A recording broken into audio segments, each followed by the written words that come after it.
So you may have heard Tier 3 gear is coming September the 18th. Many of you are wondering what effect will this have on Archboss weapons, particularly the Tier 1 versions. Will they be upgradable to the next tier? Well, we have a dev answer for that. And I also want to cover some crucial spending tips, so you may not end up with buyer's remorse when looking at gear or even the traits on that gear. So to start, if you haven't seen the interview between Whelps and Tico, I highly recommend watching it. I'll leave a link in the video description. But Tico here explains their philosophy for the Archboss weapons. They generally only want 2 sets to be viable at a given time.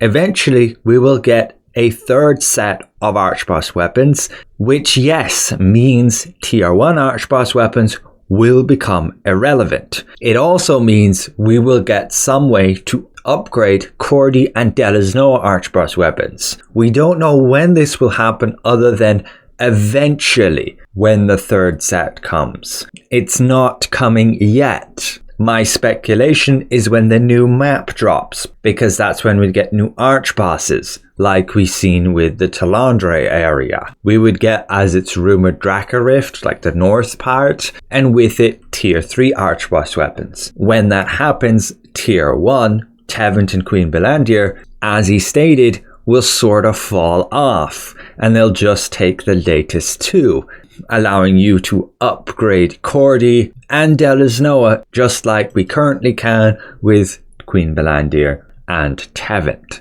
What this means is you need to be very careful if you want to buy a Tier 1 Archboss weapon right now. Don't expect it to remain viable after the new map expansion drops. The beginning of Tier 3 is when they drip feed some of the initial Tier 3 gear. This, of course, will not be all of the best stuff, so I highly recommend you be careful with spending your Lucent. We do have the sync system, so it won't be a problem to upgrade your very first set of Tier 3 gear in the way of spending growth stones. To be confirmed, however, if we can use the sync system with Tier 3 gear, but upgrading the traits on that initial Tier 3 gear could end up not worth it. And for PvE particularly, the only useful traits for PvE, or at least the important ones, is going to be skill damage boost if you're a damage dealer. As a tank, you can get away usually without any traits in PvE, and even the same on a healer. It's mainly PvP where you want to rush those traits to immediately get back your endurance or your evasion to make your build actually work. And thus you could be spending a ton of Lucent. So let's go to my crucial economy tips, my Lucent spending tips, as I'm entirely free to play. Yes, I've not spent a penny on this game. Whelps and I are fully free to play, and he even encouraged us to go and share that more often. You do not need to pay a penny to get to endgame in this game. I have recently spent, yes, a ton of Lucent to get the Tevent skill core and the Queen Belandir Archboss weapon. Now the initial purchase of it was only 4,000 Lucent as I got it cheap, but then upgrading it, I kind of rushed it, which was not a smart decision to do. However, I wanted to get it tested sooner than late. So I spent about another 10,000 Lucent on the fragments, the new ones. So in total, between Tevent Wand and Queen Belandir, I recently spent over 30,000 Lucent. But do I then regret that purchase? Especially after hearing the Archboss weapons cycle and understanding that Tevent and Belandir will phase out as soon as they drop a 3rd set of Archboss weapons. Well, that's going to be a matter of time. How long do I have to use these weapons, and when do I think that amount of Lucent was worth that amount of time? And this is something you have to always ask yourself whenever you make a new purchase. How long am I going to actually use that item? Is it going to be worth spending that much on it? General rule of thumb, if you want to be on the safe side, is look at it like this. If you buy anything, expect it to only last a month. And after a month, expect a new update, which will drop something better than what you have, and you might want to be going for that new item instead. There's no saying that that new item might be 10 times more expensive, but just the fact that there is something new that you could work towards instead of having spent on a previous version, that could give you a bit of buyer's remorse. So if you take that general rule of thumb of this item's only going to last me 1 month, then you should be a lot more careful on the amount you spend on these items. For example, remember the Vanguard set. When first tier 2 dropped, this thing was available only in pouches, was super expensive, yet it was the best set to have in PvP. A month later, they dropped the Goblin event and they introduced this in the new Abyss dungeon, and all of a sudden the prices have crashed down to under 1,000 Lucent, and look where they're at now.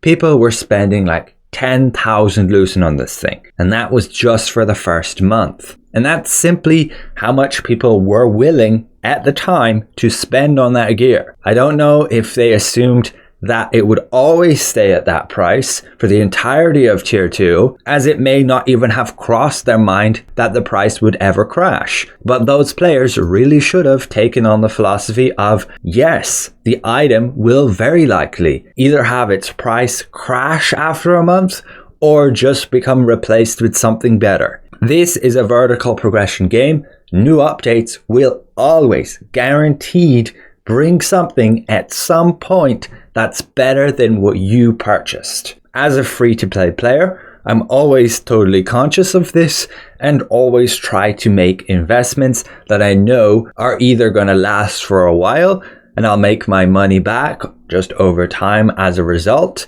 or I'm very tight on the budget that I use to buy this gear. Like, I would never spend over 1,000 Lucent on most gear pieces. Even that can be considered too much.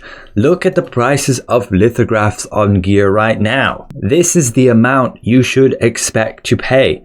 No more. Even when tier 3 drops, the prices of tier 3 gear will also crash probably to this amount at some point. So if you want to spend thousands of Lucent on gear, always be conscious of the fact you can probably get that item far cheaper within a month or two. And yes, the main people that get caught by this, that air quotes get scammed by this, are PvP players, because you want to buy power instantly. It's a competitive game, you're jumping in there against other players, and yes, it can usually end up a wallet war. Who can spend the most money on the game to get the best items then and there when there's not a lot having been introduced into the economy? People will always spend as much as they're willing to spend on gear, whether or not they end up with buyer's remorse. It is always based on supply and demand, and it's us, the player base, who set these prices,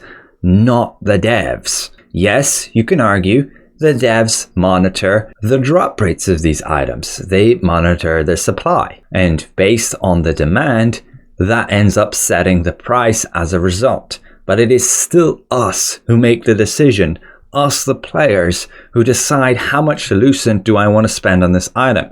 If nobody buys this item, the price will continually go down, as these players do want to sell those items. They're not NPCs who are just going to always have the price at one level and never change.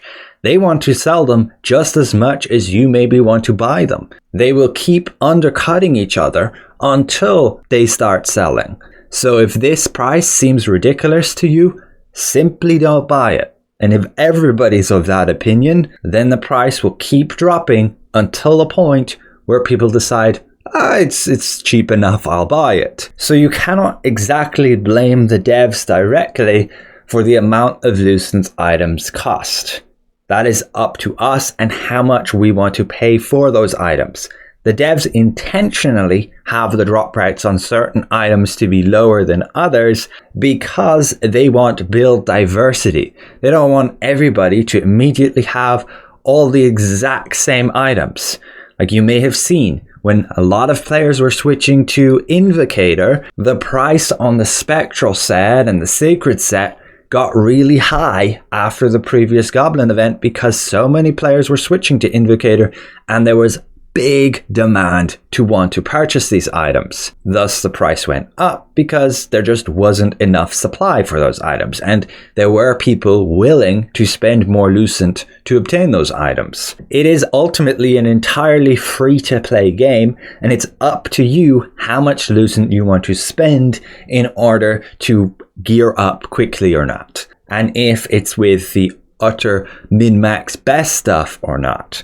There's always usually some alternatives that can be vastly cheaper just because a lot of people are copy and pasting certain builds which use certain items. Try and do your research and just don't overspend on anything.